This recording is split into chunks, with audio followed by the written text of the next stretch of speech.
glomerulonefritis rápidamente progresiva o glomerulonefritis crecente. Se describe como una situación clínica en la que la lesión glomerular presente deteriora la función renal en unos días a meses.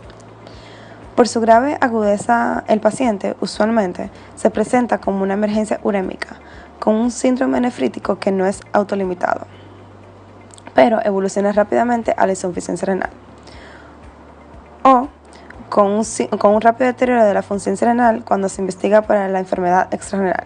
Por lo tanto, este término se utiliza para describir el deterioro agudo de la función renal asociado a nefritis crecente. Según el registro de glomerulonefritis de la Sociedad Española de Nefrología, esta es la tercera causa de biopsia renal hasta el año 2012. Usualmente afecta a adultos de 50 a 60 años y ambos sexos se ven afectados por igual. Es infrecuente en niños y en la raza negra. Sin importar la causa de el concepto de glomerulonefritis rápidamente progresiva se asocia al daño severo glomerular de una forma semilunar, donde ocurre ya una proliferación extracapilar de macrófagos e inmunidad mediada por células, que rompen ya después que ya se proliferan la membrana basal del glomérulo. Ya cuando esta es rota, todo esto permite el paso de glóbulos rojos causando hematuria, mediadores inflamatorios como la interleucina 1 y el factor de necrosis tumoral alfa, proteínas plasmáticas como el complejo C3b y fibrina al espacio de Bowman. Como ya también permite células epiteliales causando una expansión de la capa normalmente fina, llevando a la formación gruesa de semilunas epiteliales. Dejadas a evolución, como consecuencia, se forman semilunas fibrosas o escleróticas, donde se reemplazan por tejido conectivo, convirtiendo el cuadro en irreversible. Al glomérulo verse tan afectado se asocia en la capacidad del riñón de filtrar la sangre, ocasionando una disminución del filtrado glomerular y si esta no es tratada, lleva una insuficiencia renal aguda. La glomerulonefritis rápidamente progresiva se clasifica a partir de los mecanismos etiopatogénicos como tipo 1, que representa hasta el 10% de los casos, tipo 2, 40%, tipo 3 figura el 50% de los casos, tipo 4 es infrecuente y el tipo 5 de causa no identificable. El tipo 1, mediado por anticuerpos antimembrana basal glomerular, se caracteriza por la presencia de anticuerpos circulantes, normalmente IgG, aunque en ocasiones IgA o IgM, que principalmente actúan frente a la cadena alfa-3 de colágeno tipo 4, presente en la membrana basal glomerular, conocido como antígeno de Goodpasture. Cuando ocurre la reacción de los anticuerpos con la membrana basal glomerular y la formación de anticuerpos anticolágeno, estos reaccionan en forma cruzada con la membrana basal glomerular, fijan el complemento y desencadenan una respuesta inflamatoria mediada por células en los riñones y en general en los pulmones. Clásicamente se ha denominado como síndrome de Goodpasture cuando hay presencia de hemorragia pulmonar y fracaso renal. No obstante, la entidad mediada por anticuerpos frente a la membrana basal glomerular solo es responsable de una proporción de pacientes con dicha clínica. Entre los factores de riesgo de esta enfermedad podemos resaltar la predisposición genética del antígeno leucocitario humano DRB1 y DR4 como factores de riesgo y DR1 y DR7 como protectores, y determinados factores ambientales como exposición a hidrocarburos y tabaco. En la anatomía patológica e inmunofluorescencia, la enfermedad por anticuerpos anti-MBG es más prominente el depósito lineal o en cinta de IgG a lo largo de la membrana basal glomerular, a menudo acompañado de depósito lineal y a veces granular de C3. El tipo 2, mediado por inmunocomplejos, no es propio de ninguna patología específica, sino que puede desarrollarse como parte de enfermedades renales mediadas por complejos inmunes, como las glomerulonefritis primarias, que incluyen nefropatía IgA, glomerulonefritis postinfecciosa o membrana proliferativa, o por enfermedades sistémicas como nefropatía lúpica, artritis reumatoide, tumores sólidos e hipertensión maligna. La anatomía patológica en este caso depende de la entidad con la que se relacione. La inmunofluorescencia revela depósitos difusos e irregulares de IgG y C3 en el mesangio. El tipo 3, sin depósitos de inmunoglobulinas o pausa inmune, Consiste en una glomerulonefritis necrotizante sin evidencia de depósitos de inmunoglobulinas en el glomérulo y que presenta en el suero anticuerpos frente al citoplasma de neutrófilo ANCA en más de un 80% de los casos. Este tipo forma parte de una vasculitis necrotizante, muchas veces autolimitada al riñón, que se caracteriza por la infiltración leucocitaria en las paredes vasculares, necrosis fibrinoide y daño vascular.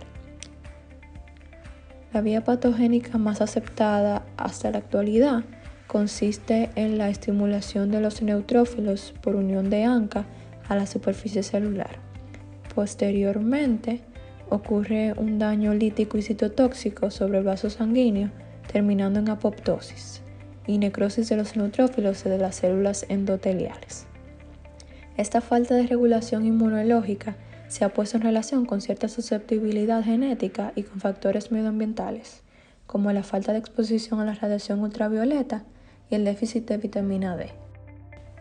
Dentro del campo de la inmunofluorescencia, el tipo posinmunitario no se detectan tinciones inmunológicas ni depósitos. Sin embargo, aparece fibrina dentro de las semilunas, pero esto es independientemente del patrón de fluorescencia. El tipo 4, o enfermedad por anticuerpos dobles, ocurre por una presencia de anticuerpos doblemente positivos, que son características asociadas a los tipos 1 y 3. Normalmente, sus pacientes con dobles anticuerpos tienen un curso clínico similar al tipo 3 y secundariamente al daño glomerular desarrollan anticuerpos frente a la membrana basal glomerular. En este tipo se presenta una tinción lineal de la membrana basal glomerular similar a la del tipo 1 dentro de la inmunofluorescencia. El quinto tipo, idiopático, es de origen desconocido y se aplica en dos contextos: el tipo 2, que no encaja con ninguna de las categorías identificadas, y el tipo 3 con un ANCA negativo. En general, las manifestaciones son insidiosas, con debilidad, fatiga, fiebre, náuseas, vómitos, anorexia, artralgia y dolor abdominal. Algunos pacientes presentan cuadros clínicos similares a los de la glomerulonefritis postinfecciosa. Aproximadamente el 50% de los pacientes tiene edema y antecedentes de una enfermedad aguda similar a la influenza en las 4 semanas anteriores a la aparición de la insuficiencia renal, por lo general seguida por una oliguria grave. El síndrome nefrótico se presenta en un 10% a 30% de los casos. La hipertensión es poco común y rara vez grave. Los pacientes con enfermedad por anticuerpos anti-MBG pueden tener hemorragia pulmonar, que puede manifestarse con una hemoptisis o detectarse solo mediante la observación de infiltrados alveolares difusos en la radiografía de tórax. El diagnóstico se sospecha en presencia de una lesión renal aguda en pacientes con hematuria y hematíes dismórficos o cilindros hemáticos. Las pruebas a realizar son creatinina sérica, que se encontrará elevada, hemograma completo, que se encontrará anemia y es común leucocitosis, determinaciones del complemento, que pueden ser útiles si se sospecha de glomerulonefritis rápidamente progresiva por inmunocomplejos, porque es usual su disminución en la sangre. En el análisis de orina se encontrará sedimento en telescopio, es decir, un sedimento con múltiples elementos, entre ellos leucocitos, hematíes dismórficos y cilindros leucocitarios, hemáticos, glanulares, serios y anchos. Las pruebas serológicas deben incluir anticuerpos anti-MBG, anti-streptolicina O, anti-DNA o crioglobulinas y ANCA. En la biopsia renal, la característica común a todos los tipos de glomerulonefritis rápidamente progresiva es la proliferación focal de células epiteliales glomerulares intercaladas con neutrófilos que forman una masa celular en media luna. El tratamiento varía de acuerdo con el tipo de enfermedad, aunque ningún régimen se ha estudiado en forma rigurosa. La terapia debe iniciarse en forma temprana, idealmente cuando la creatinina sérica se encuentra por debajo de los 5 miligramos sobre decilitros y antes de que la biopsia muestre compromiso en semiluna de todos los glomérulos o semilunas con intersticio fibrótico y túbulo atrófico. Incluso los pacientes con compromiso renal y niveles de creatinina más altos deben ser tratados agresivamente si no requieren tratamiento inmediato con terapia de reemplazo renal.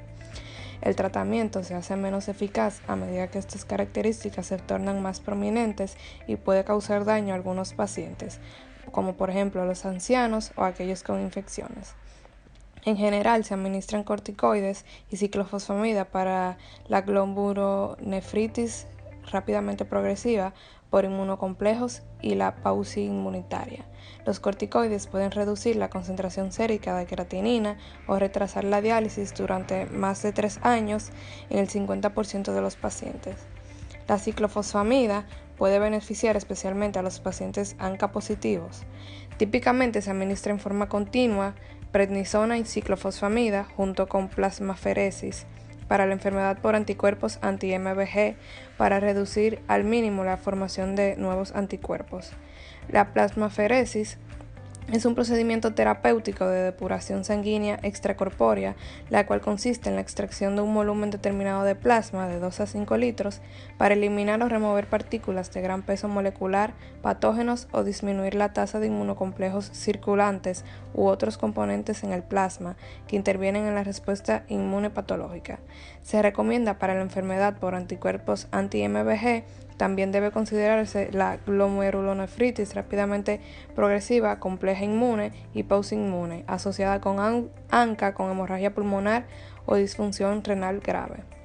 Es eficaz porque elimina rápidamente los anticuerpos libres, los complejos inmunitarios intactos y los mediadores de la inflamación. La linfocitaferesis puede ser beneficiosa para la glomerulonefritis rápidamente progresiva pausinmunitaria, que elimina los linfocitos periféricos de la circulación. El trasplante renal es eficaz en todos los tipos, pero la enfermedad puede reaparecer en el órgano injertado.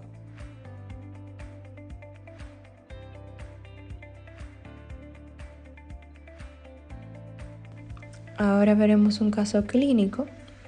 Este es Juan, un paciente de 40 años con antecedentes de síndrome linfoproliferativo que fue ingresado a la sala de hematología del Hospital Docente Padre Villini en diciembre del 2019 por presentar una infección urinaria. A las 2 semanas fue trasladado al servicio de nefrología del mismo centro por el siguiente cuadro clínico: un dolor poliarticular simétrico en ambas manos y los hombros desde hacía 4 meses.